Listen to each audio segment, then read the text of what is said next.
O que as pessoas fazem, né? Elas não se alimentam bem, né? Comem muitos alimentos refinados, né? Muitos alimentos à base de farinha branca, não comem fibras, né? Não comem vegetais, não comem frutas, não comem nada, não tomam água e aí elas vêm, né? Não consegui ir ao banheiro, eu vou fazer o quê? Comprar laxante. Aí vão lá, se automedicam, né? Compram o laxante e ficam tomando laxante para poder ir ao banheiro, para reduzir esse inchaço abdominal. Porque, tô muito inchada, não consegui ir ao banheiro, então ao invés de ir lá e se alimentar de uma forma correta, não, elas vão lá e partem para os laxantes, tá? Isso é uma coisa que acontece muito e eu tô te dizendo aqui, mulher, hoje, né? Não faça isso. Não faça isso, tá? Porque os laxantes são medicamentos que não podem ser usados a todo momento.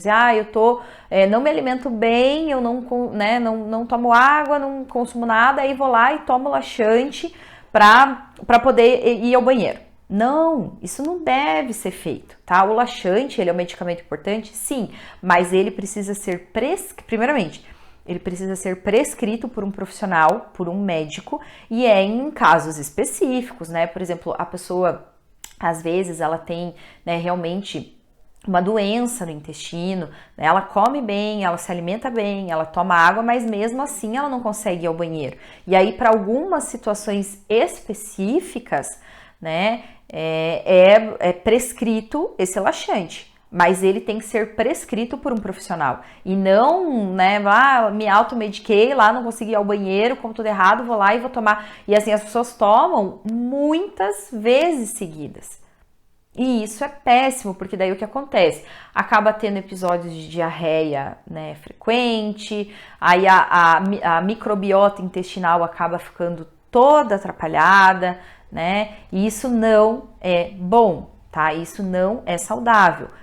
Laxantes devem ser utilizados somente em casos específicos, né? E claro, de acordo com a prescrição de um médico, de um profissional, tá bom? Então, não cometam esse erro, tá? Já estou falando aqui para que você não cometa esse tipo de erro, tá? Que isso não vai fazer bem para você, tá? Aí você vai me perguntar, Carol, mas então o que eu preciso fazer, né?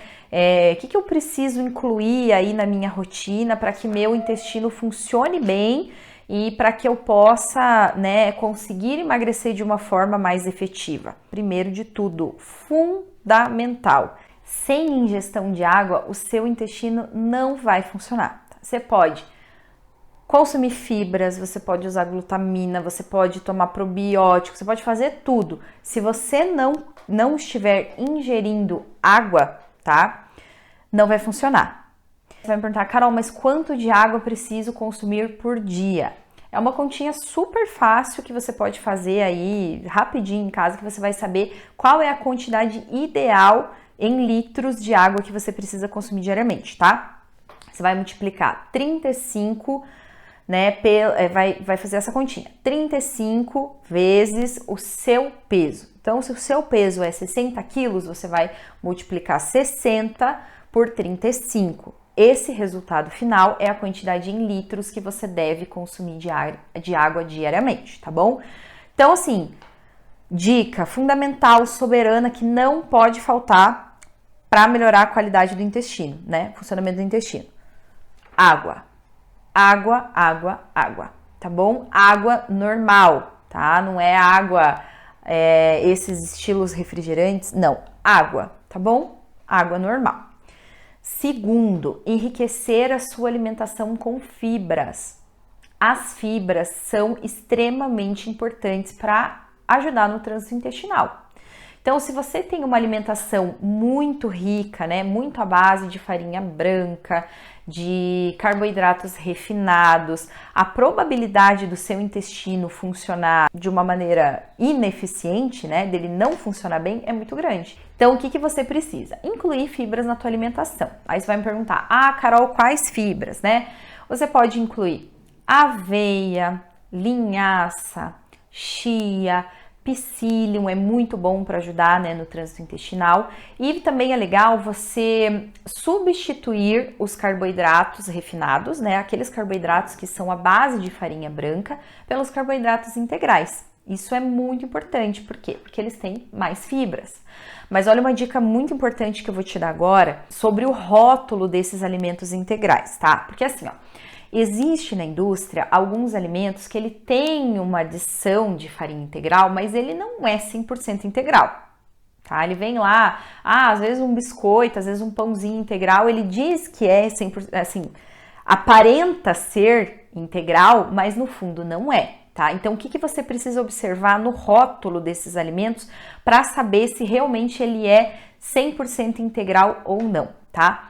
Você vai virar, né, o produto na parte lá das informações nutricionais, aonde vem descrito ingredientes, tá?